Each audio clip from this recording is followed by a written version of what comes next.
Hi, this is Jim Halstead from Go and Tell Ministries. This past weekend, I was in the Boston area to teach the Go and Tell Evangelism Workshop and preach at Fairlawn CRC Church. And while I was picked up at the airport in Boston as we're driving to the church, my chauffeur and friend Brandon said, "Hey, do you want to see the starting line of the Boston Marathon? It's in the town right next to us." I said, "Of course." So he took me to the starting line. I actually stood on top of it. And while I was looking at this and as we were talking about the race, I thought of 1 Corinthians 9:24 and 27.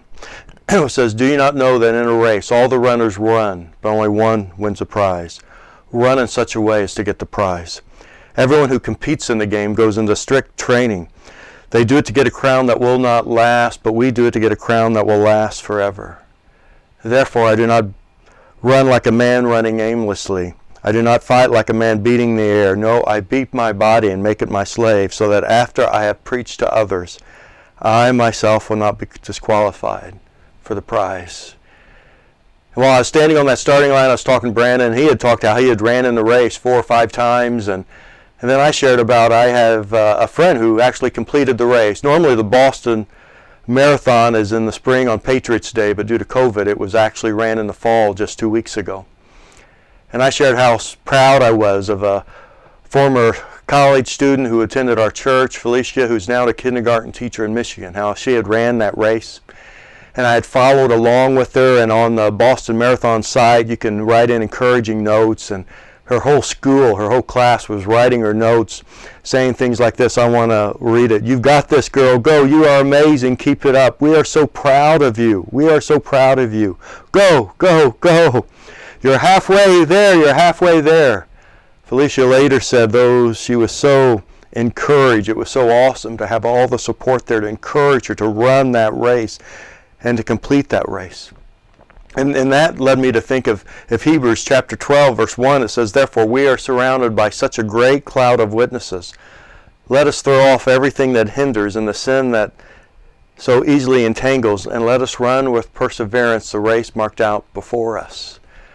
You know, one thing, that race of walking with Jesus, one of the problems in the church today is when people profess faith in Jesus, they think the starting line and the finish line are at the same spot. They think they're saved, they're okay, and they can live the life they want, but that's not the race. We live for the glory of God, and we run this race while we're on earth after we profess faith to Jesus, to live for His glory. And for some, it might be a race of a year, 5 years, 10 years, 30, 40. But we have a race marked out before us. But Jesus also warns in the scriptures, it warns that there are going to be people who are going to try and discourage us from the race. Matter of fact, in Galatians 5 it says this, "You were running a good race. Who cut in on you to keep you from obeying the truth? That kind of persuasion does not come from the one who calls you." You know, there are people seeking to discourage us from the race, to discourage us from running, of walking with Jesus. Matter of fact, I had just read in September, I think 26 this year, there was a Quad City Marathon in Illinois. It was in Moline, Illinois, and while the race started, 2 guys were in front by a good margin. And while they were getting close to the finish, they were running in. A volunteer on a bicycle who was kind of leading the way actually took the wrong turn, and he led the 2 leaders away, and they went off the wrong track. The leaders of the race said later that it was very clearly marked where they were supposed to go, but they followed someone wrongly, and they were disqualified from the race. I want to ask you, is anyone seeking to discourage you from reading the Word of God, of loving Jesus, of praying for others, of praying for the lost by name, of sharing the love of Jesus in good deeds, of caring and loving others, and by sharing the gospel of Jesus Christ? You know, the enemy will seek to cut in and keep us from finishing this race. And as I've been a pastor for over 35 years, I've seen many people get off track from the race. You know, when I finish this race, and I don't know how long I have, I want to say as Paul said, "I have fought the good fight, I have finished the race, I have kept the faith."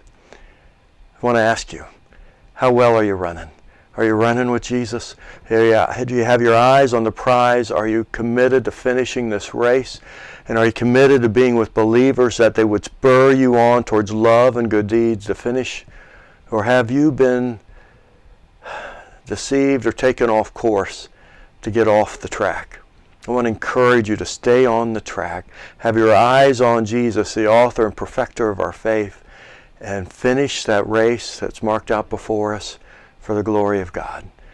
I not only stood on the starting line on Boston for the marathon, but that next day I stood on the finish line. And my prayer was this: Father, I want to finish the race for your glory. I pray that you will keep running the race, keep your eyes on the prize, and that we'll not be disqualified, but we'll complete it for the glory of God.